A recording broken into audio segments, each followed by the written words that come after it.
I used to be the quiet one, the dreamer, the girl who thought love could fix anything. But the second those two faint pink lines appeared on the pregnancy test, my whole world shifted. I was just 17, holding that tiny piece of plastic like it could somehow defend me. When I showed my parents, they didn't see the fear, or the hope, or even the love I already felt. All they saw was disgrace. And in a single, heart-shattering moment, they decided I wasn't their daughter anymore. The house I grew up in, the one with the polished floors and the perfectly staged family photos, turned colder than a stranger's house.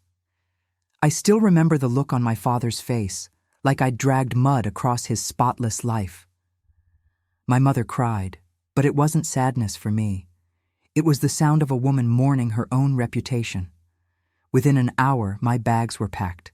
My name was spat across the kitchen like something dirty. The door slammed behind me, sealing off a life I thought I belonged to. Out on the sidewalk, everything felt too loud. The cars passing, the wind whipping my hair into my face, the sound of my own heart breaking. I kept thinking they would change their minds, that maybe my mom would run after me, tears streaming down her face, begging me to come home. But no one came. I was invisible to them the second I became an inconvenience. That night, under a sky that suddenly looked too big and too empty, I realized I had nowhere to go and no one left to turn to. I slept on a friend's couch for a while, pretending it was temporary, that maybe if I just gave them time, they'd reach out. Every time the phone buzzed, my heart leapt. But it was never them. Days turned into weeks. Hope turned into numbness. I learned to quiet the ache, to stop staring at the front door expecting it to open. They erased me to protect their pride. And somehow I knew I'd have to survive to protect something even bigger, my future. The first few months were the hardest. Every job I picked up barely paid enough to cover rent, let alone prenatal vitamins or doctor visits. I juggled 2 part-time gigs and still skipped meals just to make sure my baby would have a chance. Some nights, I sat by the cracked window of my tiny apartment, hands on my growing belly, whispering promises into the dark. I promised I would never make my child feel unwanted. I promised I would never let pride matter more than love. I didn't have baby showers or photo albums filled with smiling grandparents. I didn't have warm casseroles waiting for me after long shifts. What I had was a second-hand crib, a handful of outfits from a charity box, and a fire inside me that refused to die. I learned how to patch things up, stretch every dollar, and smile even when my heart felt like it was splintering. The world didn't slow down just because I was hurting. So I toughened up, even when all I wanted was to fall apart. Every milestone felt like a private rebellion. When I heard my baby's heartbeat for the first time, I cried alone in a cold exam room, squeezing the nurse's hand a little too tightly. When I brought my daughter home from the hospital, there was no cheering crowd, no balloons tied to the mailbox, just me, cradling her tiny body, breathing in the newness of her, feeling more whole than I ever had. She was mine. No one could take that from me. No one would ever make her feel abandoned.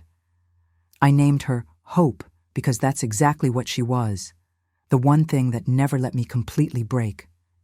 Every time I held her, I remembered why I kept going, why I worked double shifts, why I studied late into the night, even with aching feet and blurry eyes. Hope deserved better than bitterness. She deserved a mother who could smile without flinching. And deep down, I knew, if my family could walk away from someone like her, they had lost something far greater than they realized. There were moments when the old wounds tried to tear open again, like when I caught a glimpse of a mother and daughter laughing over coffee, or when I passed by the old neighborhood and saw my childhood home decorated for the holidays. I wondered if they even thought about me anymore, or if I was just a ghost they had successfully exorcised. The truth stung, but it also set me free. I didn't have to chase their love. I didn't have to prove I was worthy of it. I built new traditions with Hope, messy ones, imperfect ones, ours alone. We celebrated birthdays with homemade cupcakes and living room dance parties. Christmas was a second-hand tree we decorated with mismatched ornaments, each one a memory we created together. I learned that family wasn't something you're born into. It's something you build, piece by piece, with patience and love. And every time Hope wrapped her arms around my neck, I knew I had built something real, something they could never take away. Still, late at night, when the world went quiet and the house settled into its creaks and sighs, a tiny part of me grieved the life I lost.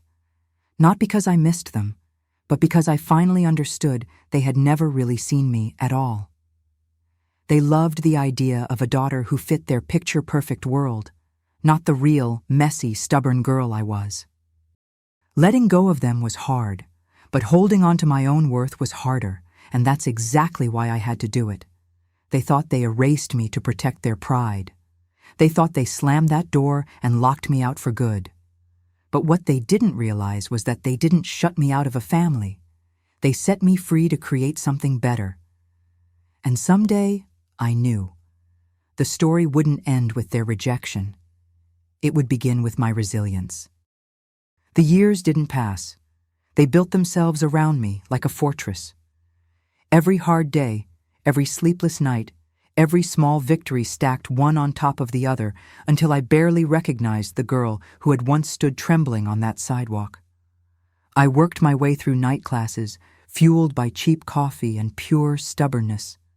Hope grew alongside me, smart, funny, with a light in her eyes that reminded me why I had fought so hard. We weren't just surviving anymore. We were living. I started a small business, almost by accident at first, baking cakes from our cramped kitchen, delivering them between shifts at the diner. Word spread faster than I ever expected. Soon I wasn't just making ends meet. I was building something. Something that was mine, untouched by the people who once decided I wasn't enough. I poured every ounce of love, fear, and determination into it. Hope would sit at the counter, doing homework, while I piped frosting with shaking hands, dreaming of a life bigger than the walls closing in. Sometimes I heard whispers about my family, through old neighbors, through mutual friends who didn't know they were touching raw nerves. The perfect family portrait was cracking. Siblings fighting over money, cold shoulders at family gatherings, the bitter rot of secrets they thought they had buried. I could have felt smug, watching their fairy tale crumble. But mostly, I just felt tired.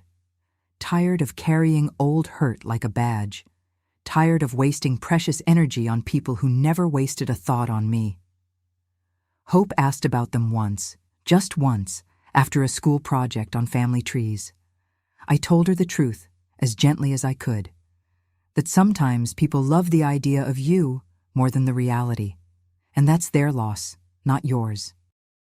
She nodded, so wise for her years, and gave me a smile that made everything else fade away. In that moment, I realized forgiveness wasn't about letting them back in. It was about letting myself move forward without dragging their judgment behind me like a broken chain. Life has a funny way of teaching you what really matters. I stopped looking for validation in places that only ever left me feeling hollow. Instead, I found it in the simple things, in Hope's laughter echoing down the hallway, in the feeling of warm cake batter sticking to my fingers, in the soft exhaustion of a day well spent. Every success, no matter how small, felt monumental. Because every step forward was a step I had earned. No shortcuts, no handouts, just grit and heart. I made mistakes, plenty of them. Times when I trusted the wrong people or said yes to things I wasn't ready for just because I was so used to surviving instead of thriving. But every stumble taught me something new about who I was becoming. I wasn't just the girl who got thrown away anymore. I was a woman who built a life with her bare hands. A woman who chose every single day not to be defined by the worst thing that ever happened to her. There were nights when loneliness still crept in, uninvited and heavy. I could be surrounded by customers, chatting with Hope over dinner, and still feel a sudden ache that I couldn't explain. I missed the idea of family, not the reality of mine. The idea of people who would have shown up no matter what. But then Hope would reach across the table, brush a crumb off my chin, and giggle like it was the funniest thing in the world. And just like that, the ache would ease. I didn't need the people who turned their backs on me. I had everything they could never give: loyalty, laughter, unconditional love. And with each passing year, the scar they left became just that, a scar, not an open wound. It was a reminder of what I had survived, sure. But more than that, it was proof of everything I had built in their absence. Proof that real love doesn't shame you or cast you aside.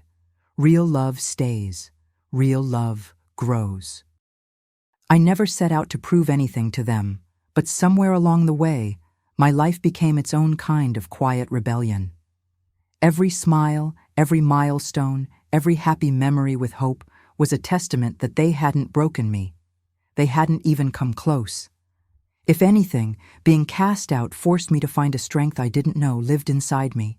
And honestly, I wouldn't trade that hard-earned strength for a place at a table built on conditions and judgment. Hope flourished, and watching her grow was like watching the sun rise after years of stormy nights. She was kind to everyone, even when the world didn't deserve it. She stood up for herself without losing her softness.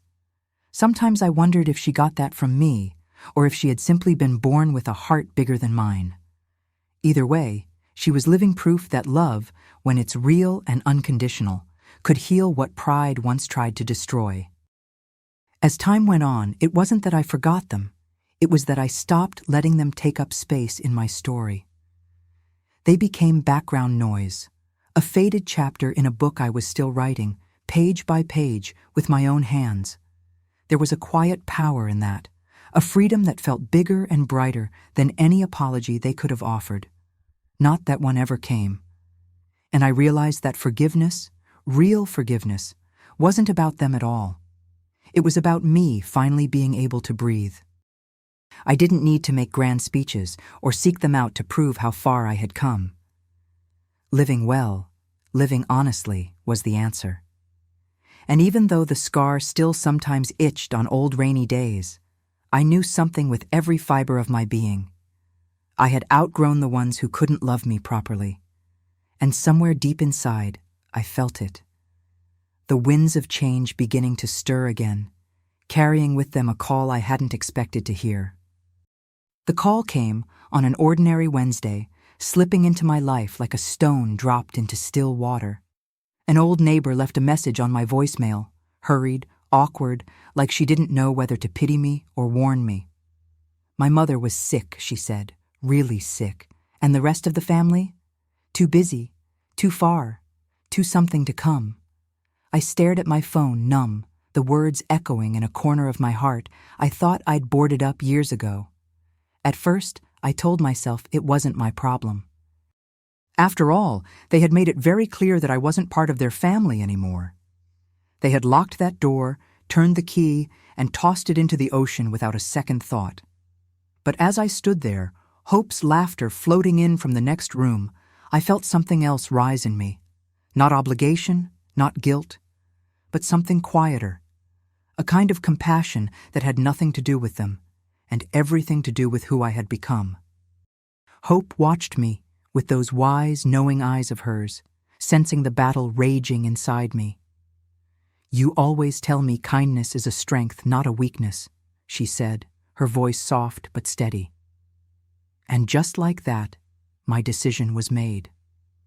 I packed a bag, tucked away the pieces of my heart that still felt raw, and drove back toward a place I hadn't seen in years. The town looked smaller somehow, as if time had been quietly unraveling it while I wasn't looking. When I pulled up in front of the house, my stomach twisted into knots. The lawn was overgrown, the shutters peeling, a ghost of the perfect image they had once cared so much about. I hesitated on the porch, my hand hovering over the doorbell. It wasn't just a house I was about to walk into. It was a museum of old wounds, a gallery of silence and shame. But I squared my shoulders, took a deep breath, and stepped inside, ready or not. The air inside smelled like stale air freshener and something bitter underneath, a sadness you could almost taste. I found her in the living room, curled up on the recliner like a shadow of the woman I remembered. Her skin was pale, almost translucent, her frame swallowed by a blanket that looked too heavy for her frail body. She blinked up at me, confusion flickering across her face before recognition settled in like a heavy sigh. For a moment, neither of us spoke. What could we possibly say after all this time? "Hi, Mom," I managed, my voice steadier than I felt. She opened her mouth, maybe to apologize, maybe just to breathe my name. But whatever it was, it got lost somewhere along the way. I didn't wait for the words that had been denied to me for so long. Instead, I knelt by her side, checking the pile of medications on the table, the dusty water glass on the tray. Practicality was easier than heartbreak. I could fix the little things. I couldn't fix the years. Caring for her was like stepping into a role I hadn't auditioned for, reading lines I never meant to say. I made the calls, scheduled the appointments, bought the groceries. I wiped counters and listened to the ticking of the clock, wondering if the others would show up, if maybe they'd surprise me and come through this time. But their absence was louder than any words they could have spoken. Excuses trickled in. Too much work, too far to travel, too painful to see her this way. Day by day, I slipped into a rhythm I hadn't expected. Administer the meds, adjust the pillows, hold her hand when she cried out in the middle of the night, lost somewhere between dreams and regrets. There was no parade for the daughter who returned, no applause. Just the soft, painful truth that the one they cast away was the only one left standing. And deep down, even as my heart ached, a different kind of strength took root inside me, the kind that could only grow from surviving what was meant to destroy you. Some nights, when the house grew too still and her breathing was the only sound in the dark, I would sit by the window and wonder how things might have been different. Would she have loved me better if I had fit into her perfect mold? Would she have fought for me if I had been easier to explain to her friends, to the world? The questions circled in my mind like moths around a dying flame. But no answers came, and slowly I stopped needing them. One afternoon, as I helped her sip from a chipped mug, she looked at me with eyes so full of something, sorrow, maybe shame, and whispered, "I'm sorry." 2 words, so heavy they nearly knocked the air from my chest. I nodded because I didn't know what else to do, because part of me had been waiting to hear those words my entire life. And yet, another part, the stronger part, realized that my healing had never depended on her apology. It never could. She tried, in her own broken way, to reach out in those final days. Bits and pieces of memories spilled out between medications and naps. Stories of her own regrets, her own battles, things I had never been old enough or welcome enough to know before. I listened, not to excuse her, but to understand the woman behind the choices that had shaped my life. And in those quiet exchanges, I found something unexpected. Not reconciliation, but a strange, aching kind of peace. The daughter they disowned had become the woman who stayed, not because she needed their acceptance, but because she had long since learned how to live without it. I wasn't the lost, desperate girl they had thrown away. I was someone else entirely now. Someone who knew her worth so deeply, it could not be touched by the absence of others. And even as I tucked the blanket up around my mother's shoulders that night, I could feel it, the shift, the quiet but irreversible turning of the tide. The days blurred into weeks, and with each passing moment, something inside me kept unfolding. Not anger, not bitterness, but something steadier. A sense of quiet justice. I didn't need to scream or demand anything. Reality was doing the work for me. Every time my mother opened her eyes and saw only me at her bedside, the truth pressed in on her like a second pillow. The perfect children she had held so high were nowhere to be found. She had moments of clarity, sudden and sharp, where the weight of everything seemed to settle on her frail shoulders. Tears would leak from the corners of her eyes, thin hands clutching mine with surprising strength. "You stayed," she would whisper, like it was the greatest mystery she couldn't solve. And each time, I just gave a small smile and squeezed her hand back, because some wounds needed no fresh salt. Some victories were better savored in silence. I didn't lecture her. I didn't recount every lonely night, every humiliation, every heartbreak they left me to battle alone. I didn't need to. The silence between us spoke louder than any words. In that crumbling house, surrounded by peeling wallpaper and the ticking clock of borrowed time, my existence, my quiet, stubborn presence, became a mirror she couldn't look away from. She saw it all now. The abandonment, the lies they told themselves to sleep at night. While she slept, I kept records. Medications, doctor visits, every receipt tucked neatly away. I contacted lawyers. I asked the hard questions she once refused to face. I handled it all, not with vengeance, but with precision, because love without respect is just an open wound, and I had learned, through fire and through silence, how to protect myself and hope from being left with only broken promises again. I wasn't just managing her care. I was managing the future they thought they had secured without me. Every form I signed, every appointment I kept, shifted the weight of responsibility onto my shoulders. The daughter they once discarded now held the reins. It wasn't a throne I had ever wanted. It wasn't about power or pride. It was about dignity, about making sure that when the final page turned, the story ended on my terms, not theirs. There was a strange kind of freedom in it, too, knowing that I didn't have to shout or beg to be seen anymore. The truth was etched in every missed call, every unopened letter, every excuse my siblings sent from the safe distance of their own busy lives. I didn't have to convince anyone of what had happened. It was right there, plain as day, for anyone willing to look. Their absence was their confession. Their silence was their shame. Some nights, I would sit by the fireplace with the old legal documents spread out in front of me, a cup of cold coffee forgotten by my side. Hope would peek into the room, her brow furrowed in that curious, concerned way she had. "You okay, Mom?" she'd ask. And every time I would smile and nod, because I was more than okay. I was finally untangling myself from the chains they had wrapped around me so long ago. And I was doing it with grace they never deserved. I didn't plan revenge in the way movies show it. No big dramatic confrontations, no public shaming. My revenge was quieter, softer, and infinitely more satisfying. It was in every decision I made without their input. It was in every boundary I drew without flinching. It was in knowing that when the time came, it wouldn't be bitterness driving me forward. It would be clarity. A clarity they had forfeited when they slammed that door all those years ago. Toward the end, my mother began to see it all with painful clarity. She would clutch my hand and whisper things she never had the courage to say when I was younger. Things about fear, about pride, about how easy it had been to trade love for appearances. Sometimes she cried so hard it broke something inside me all over again. But I didn't cry with her. I had already shed all my tears alone years ago. Now I listened. I bore witness. That was enough.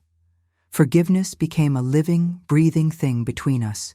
Not perfect, not complete, but real. I forgave her for not knowing better. I forgave her for being too small to see how big love was supposed to be. But forgiveness didn't mean trust. It didn't mean reopening wounds or pretending everything was fine. It meant standing tall in who I had become, while letting the weight of old anger fall away like an old coat no longer needed. I handled the estate with the same quiet precision I handled her care. Every penny documented, every decision made thoughtfully. She trusted me now. the daughter she had once deemed unworthy. Maybe that was her final redemption, or maybe it was mine. Either way, I wasn't doing it for their approval or to earn a seat at their table. I was doing it for hope, to show her that dignity wasn't something anyone could give you. It was something you carried even when no one was watching. By the time the final papers were signed and tucked away in neat, organized folders, I wasn't the broken girl anymore.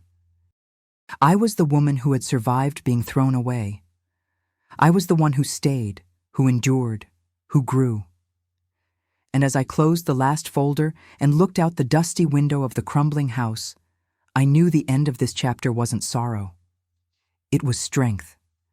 And deep in my bones, I could feel it. The real ending, the one none of them were ready for, was still waiting just ahead. The day of the reading felt strangely calm, like the hush before a storm. I sat at the long, polished table in the lawyer's office, a stack of neatly prepared documents in front of me. Across from me, my siblings filed in one by one, faces tight, eyes darting, the air thick with expectation. Some wore polite smiles stretched too thin to be real. Others didn't bother to hide the irritation simmering beneath their skin. They thought they knew how today would go. They thought they still held the upper hand. The lawyer, a graying man with a crisp voice and kind eyes, wasted no time. He cleared his throat, shuffled the papers, and began reading my mother's final wishes. I watched as the color slowly drained from their faces, as the words they were hearing refused to match the narrative they had written for themselves. Everything, the house, the accounts, the small business investments, had been left to me in hope. No loopholes, no last-minute surprises. Just the simple, undeniable truth spelled out in black and white. There was a moment, so sharp and fragile you could almost hear it crack, when the room filled with stunned silence. My sister opened her mouth to protest, then snapped it shut. My brother leaned back in his chair, his jaw clenching so tightly I thought he might shatter his own teeth. For a second I almost pitied them, almost. But then I remembered every unanswered call, every birthday missed. Every moment they could have chosen love and chose pride instead. And the pity evaporated like smoke.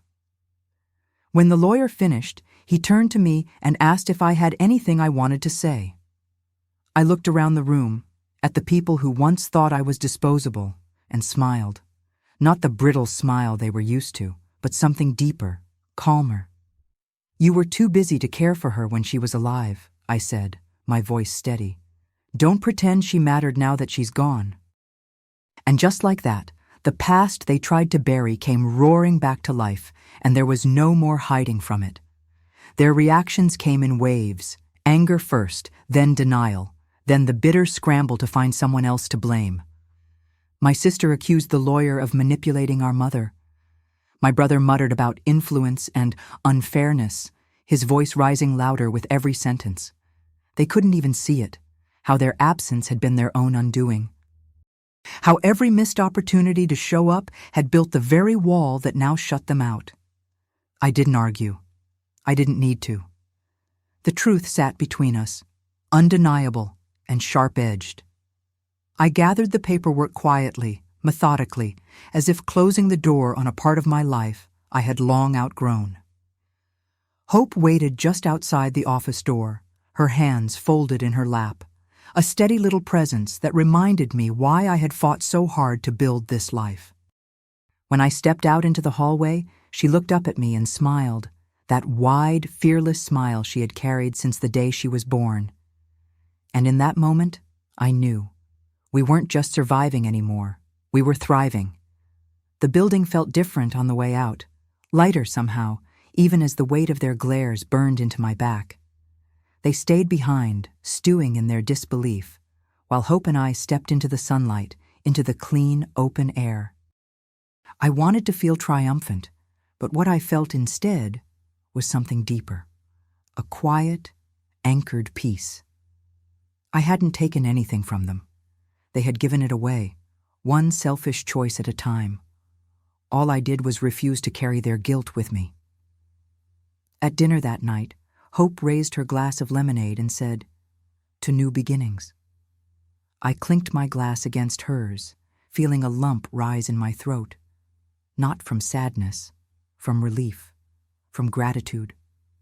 From the overwhelming realization that the life we built, the one they said would never be enough, had turned into something beautiful.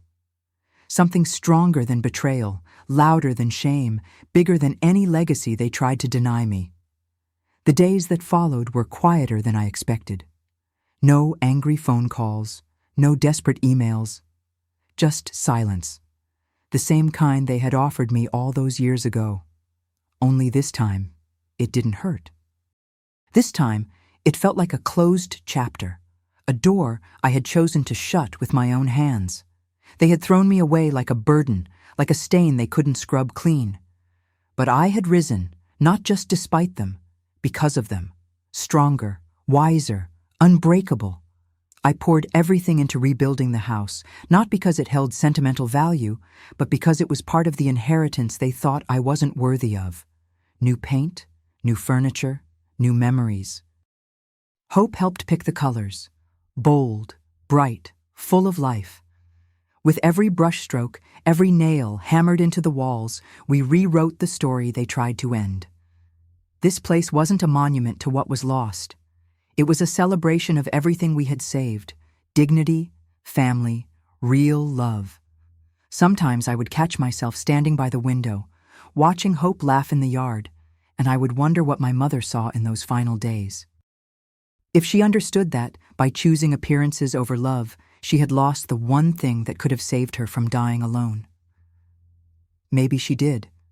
Maybe that's why she changed her will. A quiet apology in the only language pride would allow. I didn't need more. I already had everything that mattered. They threw me away like I was nothing, but I became the legacy they could never inherit.